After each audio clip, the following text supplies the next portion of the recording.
So hello again mga mare, welcome back to my channel. For today's video nga, ako nga'y magluluto ng pork with oyster sauce mga mare. Tara, samahan nyo nga po ako and let's do this!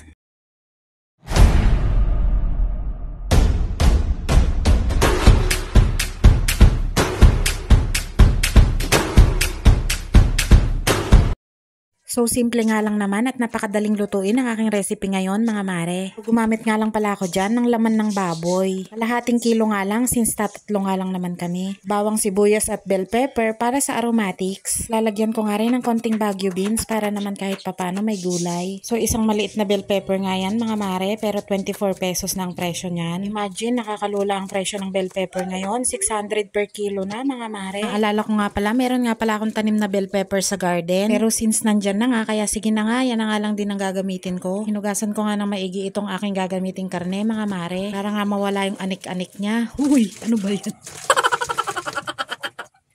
Hindi ko nga alam kung anong part ng baboy ito mga mare, pero ang sabi ko sa bumili ay parting laman. At ito na nga mga mare, umpisan ko na nga ang pagigisa. At dito pa nga rin ako magluluto sa aking paboritong kawali na walang hawakan. At ewan ko ba kung bakit hindi ko maitapon-tapon yung aking kawali na yan, na paborito ko nga. Hindi ko na nga pala kayo tuturuan kung paano maggisa mga mare, alam nyo na nga yan. Lagyan ko na nga rin yan ng paminta at patis. At nung matansya kong medyo natutuyuan na siya, inilagyan ko ng kalahating basong tubig mga mare. Pagkatapos nga, ipakukuluan nga lang natin yan hanggang sa lumambot nga ang karne.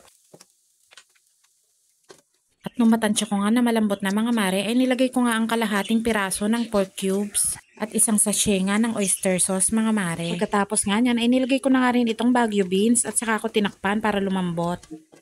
So after nga ng 5 minutes, nilagay ko na nga rin ng bell pepper at saka dinagdagan ko nga ng tubig yan mga mare. Dahil medyo nga natutuyo siya, ay kailangan ng dagdagan ng tubig. Tansya-tansyahan nga lang ako maglagay ng tubig mga mare dahil ayoko naman na masyadong madaroy ang aking niluto. At ayan, malapit na nga talaga siyang maluto. At eto na nga, ready na ang aking pork with oyster sauce mga mare. I-share mo na nga rin sa akin kung paano mo nga lutuin ang ganitong putahe mga mare. And please don't forget to hit like and share mga mare. Maraming salamat po sa inyong laging panonood. Ingat po tayo palagi. Bye-bye!